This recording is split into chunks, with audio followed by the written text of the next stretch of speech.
أعوذ بالله من الشيطان الرجيم. بسم الله الرحمن الرحيم.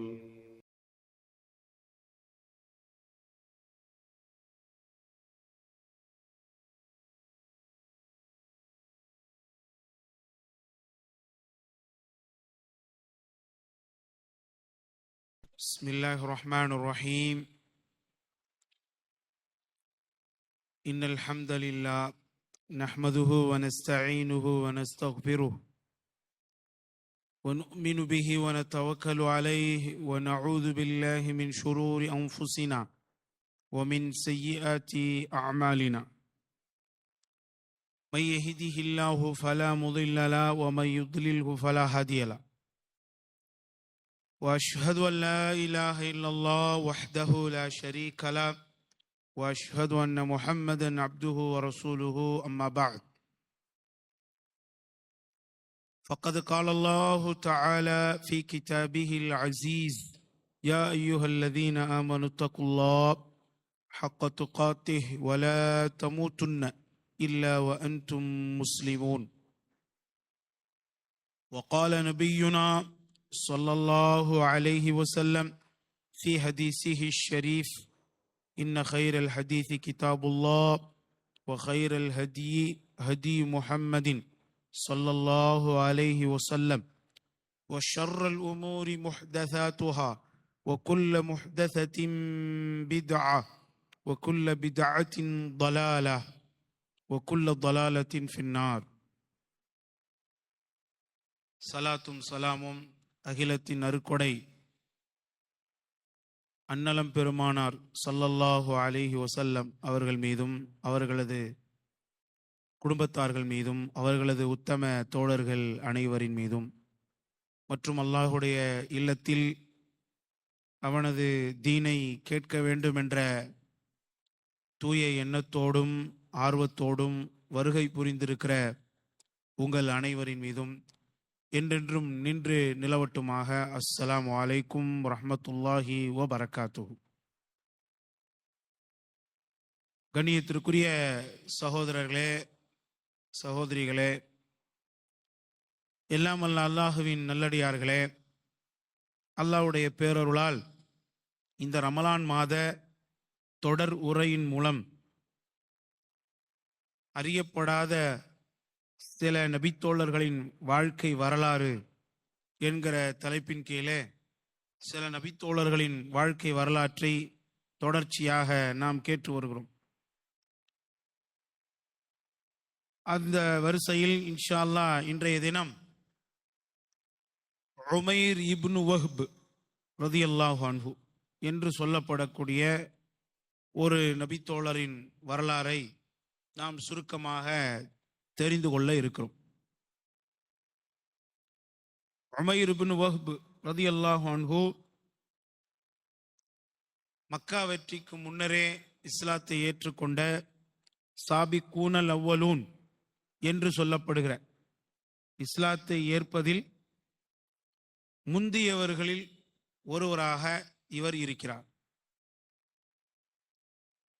நேத்தே நாம பார்த்தோம், மக்கா வெற்றிக்கு முன்னாடி இஸ்லாத்தை ஏற்றுக்கொண்டு அல்லாஹ்வுடைய பாதையிலே போர் செய்து அல்லாஹ்வுடைய பாதையிலே தர்மம் செய்தவர்களும் மக்கா வெற்றிக்கு பின்னாடி இஸ்லாத்தை ஏற்றுக்கிட்டு போர் செஞ்சவங்களும் தர்மம் செஞ்சவங்களும் ஒன்றாக மாட்டாங்க. மக்கா வெற்றிக்கு முன்னாடி உள்ளவங்க அந்தஸ்தான் மிகவும் உயர்ந்தவர்கள் அப்படிங்கிறத அல்லாஹ் திருமறை திருக்குரான்ல பதிவு செய்கிறான். அந்த முக்கியமான சிறப்புமிகு நபித்தோழர்களில் ஒருவராக இந்த உமைர் இப்னு வஹ்ப் ரலியல்லாஹு அன்ஹு அவர்கள் இருக்கிறாங்க. அன்பிற்குரியவர்களே, இவர் எப்படி இஸ்லாத்தை ஏற்றுக்கொண்டார் என்பது உண்மையில் வரலாற்றிலே மிகவும் ஆச்சரியமானது. வரலாற்றில் அந்த செய்திகளை எல்லாம் நாம் நின்று நினைவு கூற வேண்டும். இவர் நபிகள் நாயகம் ஸல்லல்லாஹு அலைஹி வஸல்லம் அவர்களை மக்காவிலிருந்து மதீனாவுக்கு சென்று கொலை செய்வதற்காகவே முயற்சி செய்தார். கொலை செய்ய போன இடத்துல தான் அவருக்கு இஸ்லாமே கிடைச்சிச்சு. இந்த வரலாறு வந்து சஹீஹ் இப்னு ஹிப்பான் என்கிற நூலிலும், முஅஜமுத் தபரானி என்ற நூலிலும், சியர் ஆலாமின் நுபலா என்ற வரலாற்று நூலிலும் பதிவு செய்யப்பட்டிருக்கிறது. ஒரு நீண்ட நெடிய ஒரு சம்பவம். செய்தி என்னன்னு சொன்னா, முஸ்லிம்கள் பத்ர் போர்ல வெற்றி அடைகிறார்கள். இறை நிராகரிப்பாளர்களுக்கு தோல்வி கிடைக்கிறது. இந்த பத்ர் போருக்கு பிறகு மக்காவிலே குறைஷிகள் எல்லாம் பயங்கரமான துக்கத்தில் இருக்காங்க, பயங்கரமான கவலையில இருக்காங்க. ஒரு சந்தர்ப்பத்தில் உமைர் இப்னு வஹ்ப் என்று சொல்லப்படக்கூடிய இந்த சஹாபி தனது நண்பரான சஃப்வான் பின் உமையா, உமையாவுடைய மகன், இவரும் பின்னாடி இஸ்லாத்தை ஏத்துக்கிறார். இவரும் மக்காவில் உள்ள அந்த ஹிஜ்ர் பகுதியில் உட்கார்ந்து பேசிக்கிட்டு இருக்கிறாங்க. என்ன பேசுறாங்கன்னா, உமைர் பின் வஹ்ப் ரலியல்லாஹு அன்ஹு சொல்றாங்க, இந்த மாதிரி பத்ர் போர்ல போய் நீங்க அடி வாங்கிட்டு வந்திருக்கிறீங்களே, தோத்துட்டு வந்திருக்கீங்களே, இதெல்லாம் எங்கேயாவது நியாயமா இருக்கா? இதெல்லாம் உங்களுக்கு தகுமா? ஒரு போர் பாரம்பரியம் மிக்க ஊர்ல நாம இருந்துகிட்டு, சண்டை போட தெரிஞ்ச ஒரு பெரிய வீரமிக்க மக்களாக நாம இருந்துகிட்டு, இந்த மாதிரி வெளியூர்ல போய் அடி வாங்கிட்டு வந்தது சரியா? இதெல்லாம் நமக்கு அவமானமா இல்லையா அப்படின்னு என்ன செய்யறாரு உமைர் இப்னு வஹ்ப் சொல்றார். அப்போ சாரி, உமைர் இப்னு வஹ்ப் சொல்லல, சஃப்வான் இப்னு உமையா வந்து உமைர் கிட்ட சொல்றார். அப்போ உமைர் இப்னு வஹ்ப் என்ன சொல்றாருன்னா, எனக்கு மட்டும் குடும்ப சுமையும் கடன் சுமையும் இல்லாவிட்டால் நேரா நான் மதீனாவுக்கு புறப்பட்டு முஹம்மதை கொண்டுட்டு வந்துடுவேன், கொலை செய்து விட்டு வந்துடுவேன் அப்படின்னு சொல்றார். உடனே சஃப்வான் இப்னு உமையா அவர் என்ன சொல்றாருன்னா, இந்த கடனை அடைக்கிறதும் உன் குடும்பத்தை பார்க்கறதும் ஏன் பொறுப்பு, அதை நான் பார்த்துக்கிறேன். நீ போய் மதீனாவுக்கு சென்று முஹம்மதை கொண்டுட்டு வா, கொலை செய்து விட்டு வா, அந்த சுப செய்தியை கொண்டு வா அப்படின்னு என்ன செய்யறாரு சொல்றார். அன்பிற்குரியவர்களே, இங்கேதான் நாம் தீய நண்பர்களுடைய விளைவையும் நல்ல நண்பர்களுடைய விளைவையும் புரிந்து கொள்ள வேண்டும்.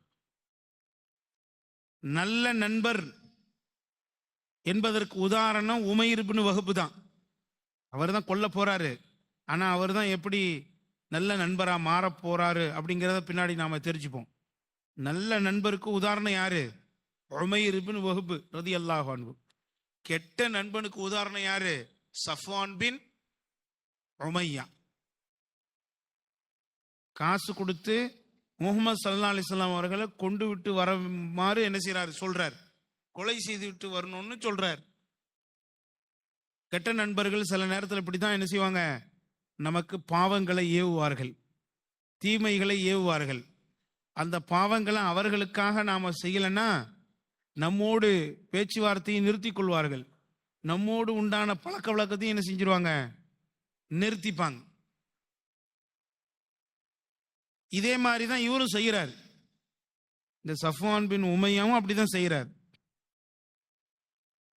அப்போ உமைர் பின் வஹ்ப் சொல்றாரு, அப்படின்னா இது நம்ம ரெண்டு பேருக்கும் இருக்கக்கூடிய ஒப்பந்தம், இதை யார்கிட்டையும் சொல்ல வேணாம், நானும் யார்கிட்டையும் சொல்ல மாட்டேன், நீயும் யார்கிட்டையும் சொல்ல வேணாம், இதை நாம மறைச்சிருவோம்னு சொல்லிட்டு உமைர் பின் வஹ்ப் ரலியல்லாஹு அன்ஹு என்ன செய்யறாருன்னா, விஷம் தடவப்பட்ட வாளை எடுத்துக்கிட்டு மதீனாவுக்கு போறார்.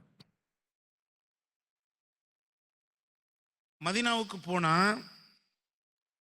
அங்க சஹாபாக்கள் எல்லாம் ஒரு சபையிலே கூடியிருக்கிறார்கள். நபிகள் நாயகம் ஸல்லல்லாஹு அலைஹி வஸல்லம் அவங்களும் அந்த சபையில இருக்கிறாங்க. சஹாபாக்கள் பேசிக் கொண்டிருக்கிறார்கள். அங்க என்ன பேச்சு ஓடுதுன்னா, பத்ர் போர்ல நடந்த நிகழ்வை பத்தி தான் பேச்சு ஓடிக்கிட்டு இருக்கு. அந்த பத்ர் போர்ல அல்லாஹ் எப்படி நமக்கு உதவுனா, எப்படி நாம அவங்களை ஜெயிச்சோம், அந்த வெற்றி எப்படி நமக்கு இலகுவா இருந்துச்சு, அல்லாஹ் எந்த அளவுக்கு நமக்கு அருள் புரிந்தான் என்பதையெல்லாம் நினைவு கூர்ந்து பேசி ஒருவருக்கு ஒருவர் பரிமாறிக்கிட்டு இருக்கிறாங்க. அந்த நேரத்தில் யார் வர்றா?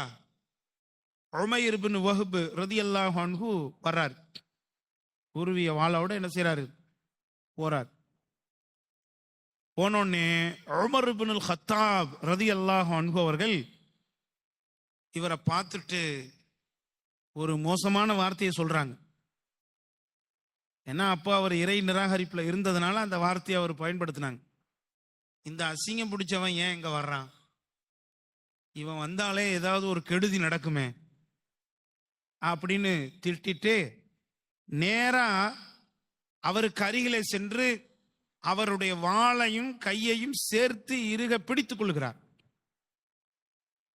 நபிகள் நாயகம் ஸல்லல்லாஹு அலைஹி வஸல்லம் அவர்களுக்கு இவர் ஏதாவது செஞ்சிடலாம் அப்படிங்கிற பயத்துல என்ன செய்யறாரு? பிடிச்சுக்கிறார்.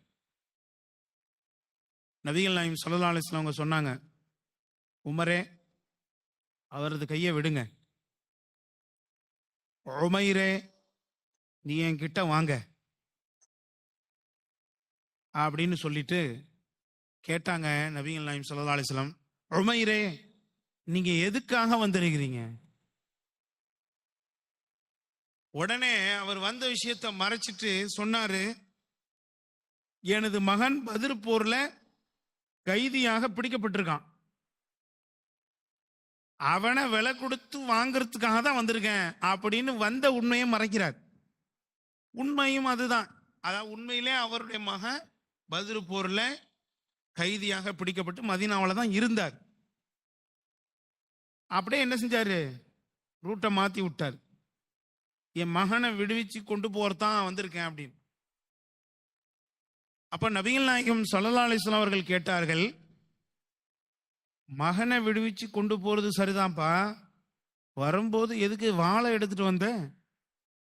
அதுவும் விஷம் தடவப்பட்ட வாளை எடுத்துட்டு வந்திருக்கியே, அதுக்கு என்ன காரணம் அப்படின்னு நபிகள் நாயகம் ஸல்லல்லாஹு அலைஹி வஸல்லம் அவர்கள் கேட்கும்போது அவர் சொல்றாரு, அட இந்த நாசமா போற வாளை பத்தி பேசாதீங்க, இது எங்களுக்கு என்ன பயன் தந்தது? இந்த வாளெல்லாம் எங்க கையில இருந்தும் தானே நாங்க உங்க கூட தோத்து போனோம், எங்களுக்கு என்ன வெற்றியா கிடைச்சிச்சு? இது சும்மா நான் எடுத்துட்டு வந்திருக்கேன் அப்படின்னு என்ன செய்யறாரு? சமாளிக்கிறார். நபிகள் நாயகம் ஸல்லல்லாஹு அலைஹி வஸல்லம் அவங்க உண்மையிலே நான் என் மகனை மீட்டுட்டு போதான் வந்திருக்கிறேன் அப்படின்னோடனே நபிகள் நாயகம் ஸல்லல்லாஹு அலைஹி வஸல்லம் சொன்னாங்க, உண்மையில நீ எதுக்கு வந்தன்னு நான் சொல்லவா? நீ என்னை கொலை செய்யத்தான் வந்திருக்கிறாய். மக்காவிலிருந்து என்னை கொல்றதுக்கு தான் நீ மதீனாவுக்கு வந்திருக்க அப்படின்னு நபிகள் நாயகம் ஸல்லல்லாஹு அலைஹி வஸல்லம் அவர்கள் உண்மையை அப்படியே போட்டு உடைச்சாங்களா இல்லையா? அவருக்கு டபுள் ஷாக் ஆயிடுச்சு. ஒண்ணு என்னன்னா, நம்ம வந்த நோக்கத்தை இவங்க சொல்லிட்டாங்களே அப்படின்னு. ரெண்டாவது என்னன்னா, மக்காவில் நடந்த அந்த உரையாடல் முழுக்க நபிகள் நாயகம் ஸல்லல்லாஹு அலைஹி வஸல்லம் அவங்க சொன்னாங்க, நீ என்னை கொல்லத்தான் வந்திருக்கிற, நீனும் சஃப்வானும் மக்காவுல உள்ள இந்த ஹிஜ்ர் பகுதியில உட்கார்ந்து பத்ர்ல நடந்த அந்த தோல்வியை பற்றி பேசிக் கொண்டிருந்தீர்கள். அப்ப கூட சஃப்வானு இந்த மாதிரி தோத்தது நியாயமான்னு கேட்டாரு. நீங்க சொன்னீங்க, எனக்கு கடன் சுமையும் குடும்ப பொறுப்பும் இல்லைன்னா நேரா மதீனா சென்று முகம்மதை கொன்று விடுவேன் அப்படின்னு சொன்னீங்க அப்படின்னு சுப்ஹானல்லாஹ் நடந்த உரையாடல் முழுக்க நபிகள் நாயகம் ஸல்லல்லாஹு அலைஹி வஸல்லம் சொல்றாங்க, கொன்று விடாம. அப்ப இதை கேட்ட உடனேயும் அவருக்கு என்னாச்சு? பயங்கரமான ஷாக் ஆயிடுச்சு, ஆச்சரியம் ஆயிடுச்சு. என்னடா அது, மக்காவில் நடந்த இந்த நிகழ்வுகளை ஒன்று விடாம முழுமையா சொல்றாரு அப்படின்னு அந்த நேரத்துல தான் யோசிச்சு கலிமா கூறி இஸ்லாத்திற்கு வந்து விட்டார். அந்த அந்த சபையிலே சொல்றாரு, அல்லாஹ்வின் தூதரே, வானத்திலிருந்து செய்தி வருதுன்னு நீங்க சொன்னீங்க, அதை நாங்க மறுத்து வந்தோம். ஆனா இப்ப சொல்றேன், நிச்சயமா நீங்க அல்லாஹ்வுடைய தூதர் தான், உங்களுக்கு வானத்திலிருந்து செய்தி வருதுதான். ஹிஜ்ர் பகுதியில நானும் சஃப்வானும் பேசிக்கொண்ட இந்த ரகசியம் யாருக்கும் தெரியாத ஒன்று. நாங்கள் பேசும்போது யாருமே கூட இல்லை. இதை மறைக்க வேண்டும் என்று நானும் அவரும் எடுத்துக்கொண்ட ஒப்பந்தம். இருப்பினும் இந்த செய்தி உங்களுக்கு கிடைச்சிருக்குன்னா அல்லாஹ்வை தவிர வேற யாரும் உங்களுக்கு அறிவிச்சிருக்க முடியாது. இப்ப நான் நம்புறேன் யா ரசூல் அல்லாஹ், நீங்கள் உண்மையில் அல்லாஹ்வின் தூதர் தான், உங்களுக்கு வானத்திலிருந்து என்ன வருது, வஹி வருது அப்படின்னு கலிமா கூறி என்ன செய்யறாரு, இஸ்லாத்தை ஏற்றுக்கொண்டார். நபிகள் நாயகம் ஸல்லல்லாஹு அலைஹி வஸல்லம் அவர்கள் 3 விஷயத்தை சொன்னாங்க. முதல் விஷயம், உமைருக்கு மார்க்கத்தை கத்துக் கொடுங்க. ரெண்டாவது, உமைருக்கு குர்ஆன் ஓத கத்துக் கொடுங்க. மூணாவது, உமையருடைய மகனை நீங்க என்ன செய்யுங்க, விடுதலை செய்யுங்க அப்படின்னு நபிகள் நாயகம் ஸல்லல்லாஹு அலைஹி வஸல்லம் அவர்கள் சொன்னார்கள். உமைர் இப்னு வஹ்ப் ரலியல்லாஹு அன்ஹு மக்கா வெற்றிக்கு முன்னாடி மதீனாவுல இருந்து என்ன செய்யறாரு, இஸ்லாத்தை கத்துக்கிட்டு இருக்கிறாரு, குர்ஆனை ஓதிக்கிட்டு இருக்கிறார். இந்த பக்கம் மக்காவில் யாரு, சஃபான் பின் உமையா இருக்காரு, இவர் என்ன செஞ்சாருன்னா ஊரெல்லாம் சொல்லி வச்சிட்டாரு, உமைர் வந்து முகமதை கொண்டுட்டு வருவாரு, கொலை செய்து விட்டு வருவார், விரைவில் உங்களுக்கு ஒரு சுப செய்தி வரப்போகுது. அந்த சுப செய்தி எப்படி இருக்கும்னா, பத்ர்ல நீங்க வாங்கின அடிக்கு மருந்தா இருக்கும். பத்ர்ல உங்களுக்கு ஏற்பட்ட அந்த தோல்விக்கு பெரிய ஆறுதலா இருக்கும். அப்படி ஒரு செய்தி வரப்போகுதுன்னு ஊருக்குள்ள சொல்லி வச்சுட்டார். என் நண்பர் இந்த மாதிரி கொலை செஞ்சுட்டு வருவாரு அப்படின்னு. மதீனாவில இருந்து வரக்கூடிய மக்கள்கிட்ட எல்லாம் கேட்கிறார், என் நண்பர் உமைரை பார்த்தீங்களா, அவர் மதீனாவில் தான் இருக்காரு, அவரை பற்றிய செய்தி எதுவும் உங்களுக்கு தெரியுமா அப்படின்னு வர்றவங்கள்ட்ட எல்லாம் கேட்கிறார். யாருக்கு எந்த தகவலும் தெரியல. அப்புறம் கொஞ்ச நாள் கழிச்சு ஒருவர்கிட்ட அவர் கேட்கிறாரு, என் நண்பர் உமைரை பார்த்தீங்களா, அவர் மதீனாவில் இருக்கார், என்ன விஷயத்துக்காக போனாரு அப்படின்னு.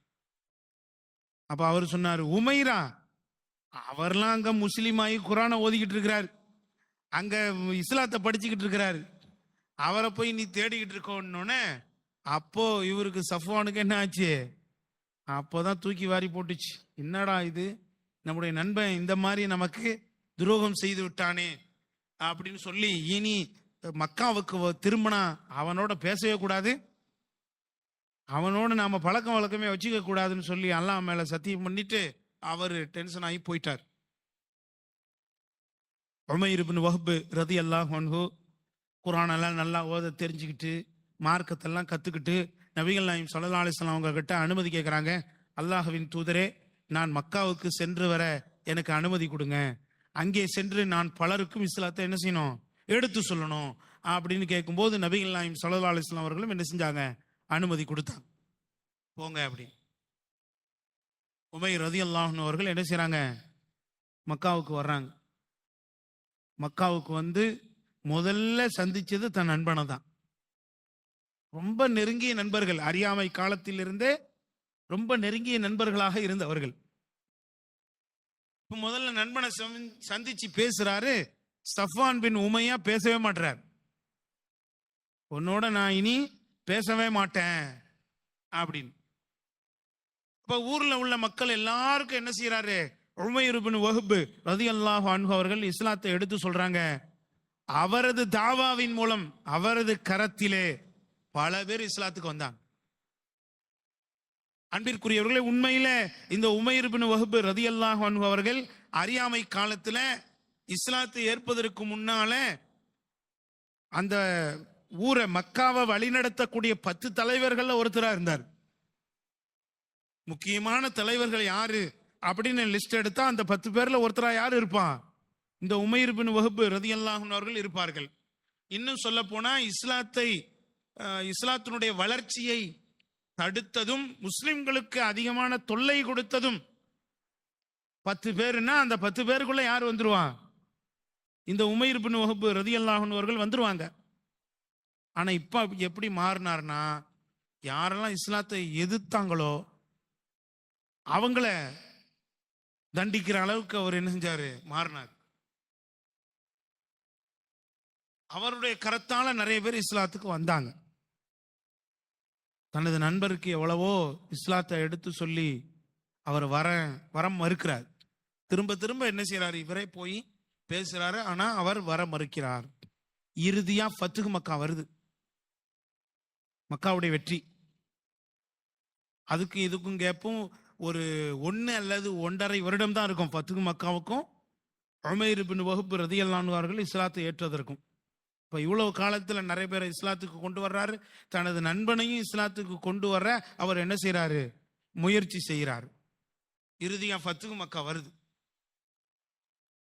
அப்படி ஃபத்ஹ் மக்கா வரும் பொழுது இந்த சஃப்வான் பின் உமையா என்ன செய்யறாருன்னா, தப்பிச்சு ஓடுறாரு மக்காவை விட்டு. யமனுக்கு போகிறதுக்காக ஜித்தாவுக்கு கிளம்புறாரு. ஜித்தாவில் தான் கப்பல் ஏறணும். ஜித்தா தான் கடற்கரை ஏரியா. மக்காவில இருந்து ஜித்தா பாத்தீங்கன்னு சொன்னா ஒரு 84 அல்லது 86 கிலோமீட்டர் இருக்கும். ஏன்னா முகம்மதை கொலை செய்து விட்டு வர வேண்டும் என்று வாள் கொடுத்து அனுப்பின ஆள் இவரு. அப்ப நமக்கெல்லாம் மன்னிப்பு கிடைக்குமா? இருக்காது. கண்டிப்பா நம்ம கொலை முயற்சி செஞ்சிருக்கிறோம்.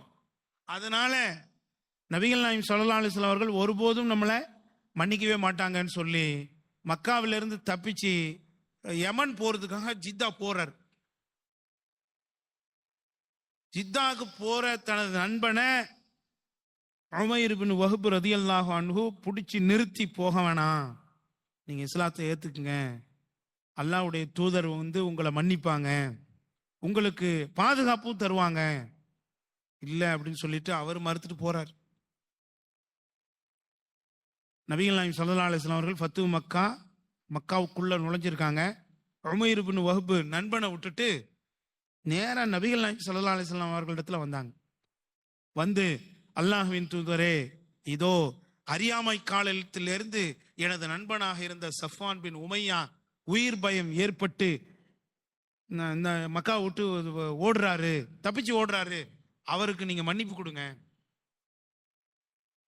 அவருக்கு நீங்க பாதுகாப்பு கொடுங்க அப்படின்னு என்ன செய்யறாரு? தன் நண்பனுக்காக நபி அவர்கள்ட்ட பேசுறாங்க.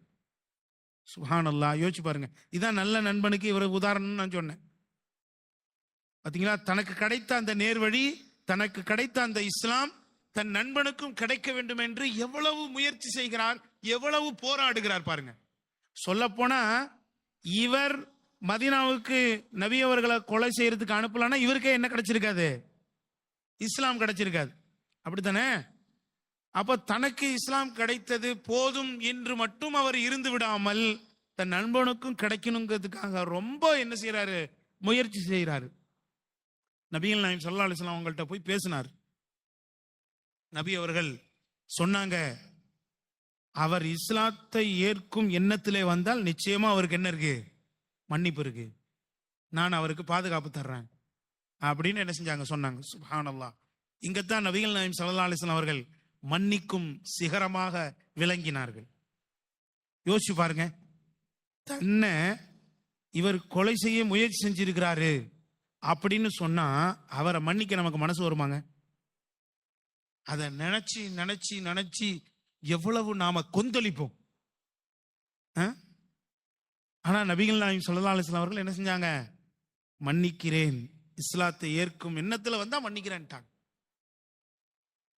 உலகத்துல சுப்ஹானல்லாஹ் தனக்கு துன்பங்களையும் துயரங்களையும் செய்த, கொடுமைகளையும் செய்த மனிதர்களை மன்னிப்பதில் நபிகள் நாயகம் ஸல்லல்லாஹு அலைஹி வஸல்லம் அவர்களை போன்று யாரும் இருக்க முடியாது. அவங்கள மாதிரி ஒரு சகிப்புத்தன்மை உடையவர்கள், அவங்கள மாதிரி மன்னிக்கும் அந்த சிகரம், அந்த தன்மை யாருக்கும் இருக்க முடியாது. அந்த அளவுக்கு வாழ்க்கையில நிறைய பேரை மன்னிச்சிருக்காங்க.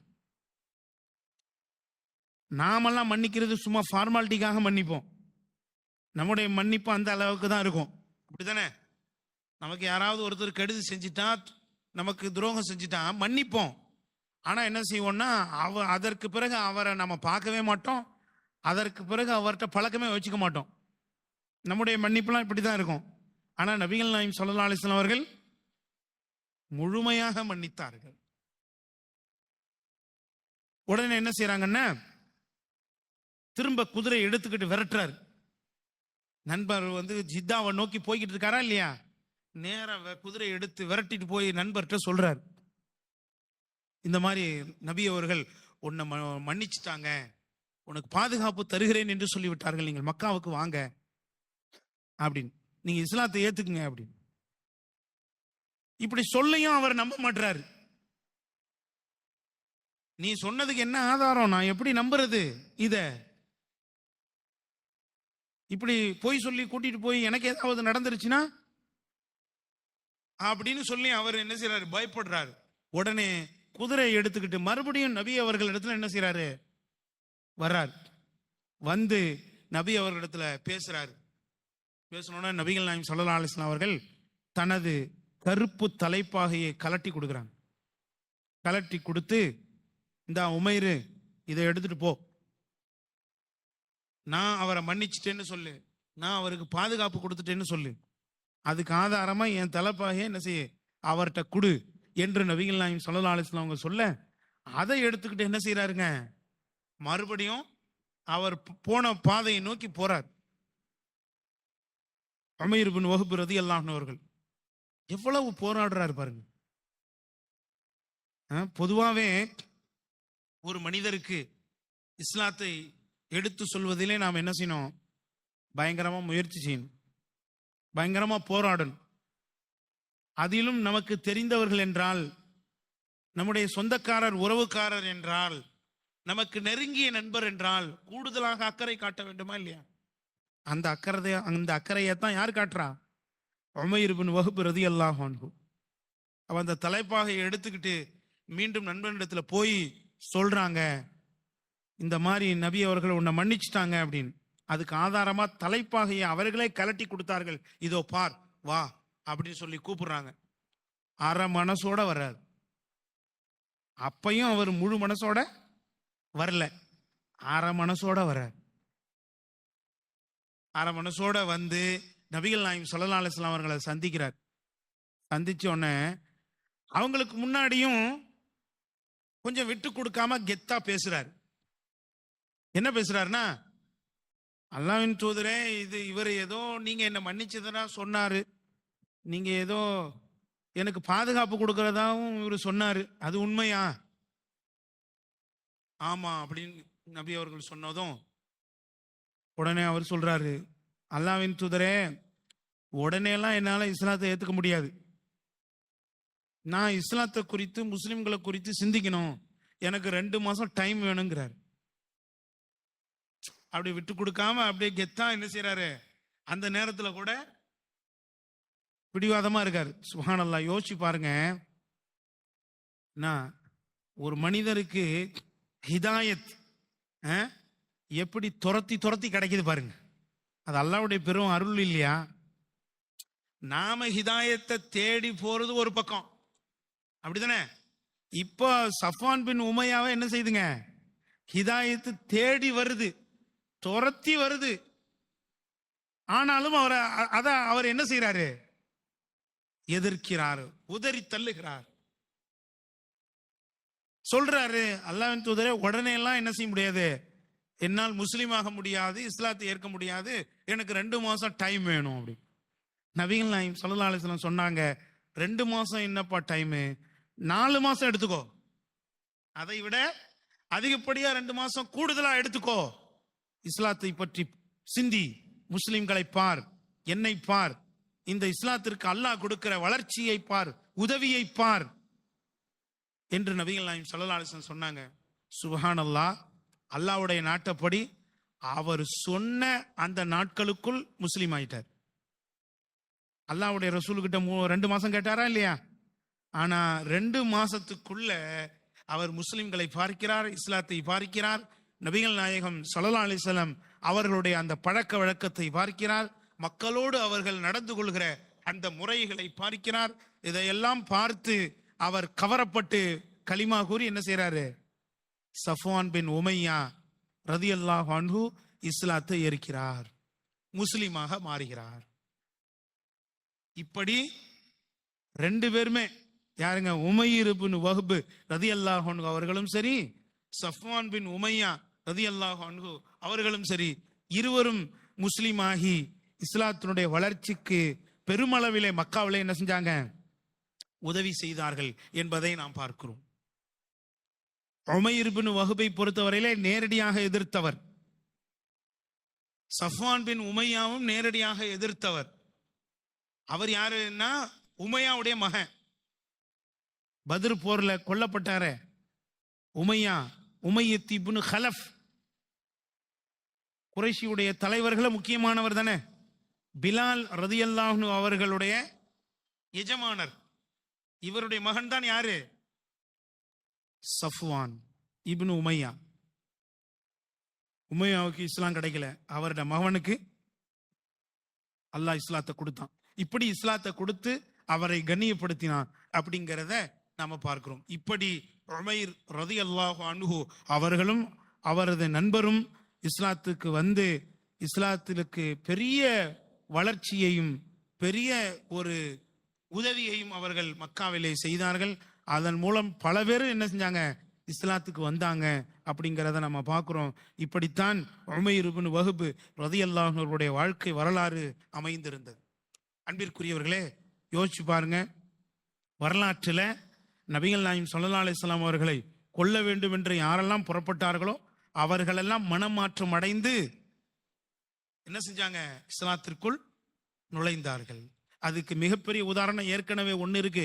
அது யாரு, உமர் ரலியல்லாஹு அன்ஹு. அவங்களும் இப்படிதான் என்ன செஞ்சாங்க, வாளை எடுத்துக்கொண்டு நபிகள் நாயகம் ஸல்லல்லாஹு அலைஹி வஸல்லம் அவர்களை கொலை செய்வதற்காக புறப்பட்டு சென்றார்கள். இறுதியில் அவர்களுக்கு இஸ்லாம் கிடைத்தது என்று நாம் பார்க்கிறோம். இப்படி அல்லாஹ் ரப்புல் ஆலமீன் தனக்கு விருப்பமான தன் நாடிய எத்தனையோ மக்களை இஸ்லாத்தை கொடுத்து கண்ணியப்படுத்தினான். அப்படி கண்ணியப்படுத்தப்பட்ட நன்மக்களில் ஒருவராக உமைர் இப்னு வஹ்ப் ரலியல்லாஹு அன்ஹு அவர்களும் மாறினார்கள், சஃப்வான் பின் உமையா ரலியல்லாஹு அன்ஹு அவர்களும் மாறினார்கள் என்பது வரலாறு. ஆகவே இந்த வரலாறின் மூலம் நாம் சில படிப்பினைகளை பெற கடமைப்பட்டிருக்கிறோம். அந்த படிப்பினைகள் ஒவ்வொன்றாக சொல்ல எனக்கு நேரம் போதாது. ஆகவே இந்த வரலாறின் மூலம் என்னென்ன படிப்பினைகளை அல்லாஹ் நமக்கு வைத்திருக்கிறானோ அந்த படிப்பினைகளை பெறக்கூடிய நன்மக்களாக அல்லாஹ் ரப்புல் ஆலமீன் உங்களையும் என்னையும் ஆக்கி அருள் புரிவானாக என்று அல்லாஹ்விடத்தில் வேண்டி விரும்பி பிரார்த்தனை செய்து எனது இந்த உரையை நிறைவு செய்கிறேன். வஆகிரு தஅவான அனில் ஹம்துலில்லாஹி ரப்பில் ஆலமீன். வஸ்ஸலாமு அலைக்கும் வரஹ்மத்துல்லாஹி வபரகாத்துஹு.